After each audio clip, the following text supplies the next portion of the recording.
I believe the most important scientific breakthrough has been the discovery of antibiotics. While there have been so many amazing discoveries over the past few years, I think that antibiotics and the use of them dips into so many areas that we now take for granted that it should be considered the most important scientific discovery, even though obviously there are so many other things that help us today as well. So penicillin was discovered by Alexander Fleming in 1928, which I'm sure many of us have heard of. I learned about this in many of my early biology classes and quickly became fascinated with how bacteria are able to produce antibiotics and then how we extract those and use them in humans. So before antibiotics, really the life expectancy of people was so much lower. It was only about age 40 or 45 because bacterial infections were fatal. Nowadays, we take bacterial infections like pneumonia and strep throat just for granted.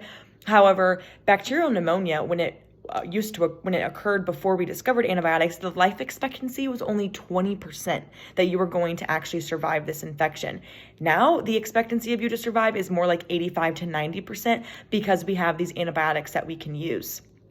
In addition, I have personal experience of what it's like when antibiotics are not available. I was on an international trip when I actually got strep throat, and I did not have access to the medications because I was out of the country and I did not know how to access these medications over there. So I experienced and really realized the effects that we take for granted of antibiotics, as I quite literally was almost on bed rest and my throat hurt so bad. I had never experienced anything like it. So at that moment, again, this even furthered my desire to learn more about this in my biology classes and really start to kind of make this a casual conversation and have more people understand how important this discovery was, even though we often take it for granted. We can also now perform surgeries with much less risk of bacterial infections and that being fatal. So that's another reason why antibiotics are so important. And then I think it's really cool too. In one of my classes, we did partook in a national project called the Tiny Earth Project, where we took soil samples from our local community and we searched for antibiotic producing bacteria from all of the different bacterial colonies that we had in our soil sample. So I did not personally find any antibiotic producing bacteria in my soil sample, but I did have a classmate who did.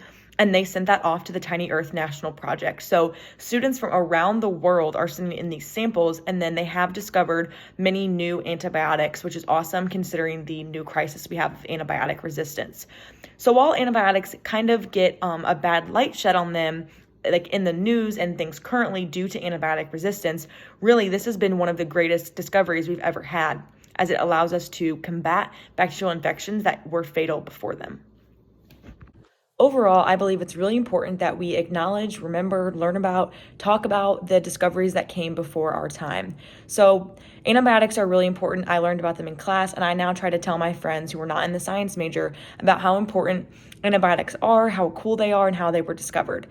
As a current biology student, I also do study the immune system, so I am very passionate about this topic.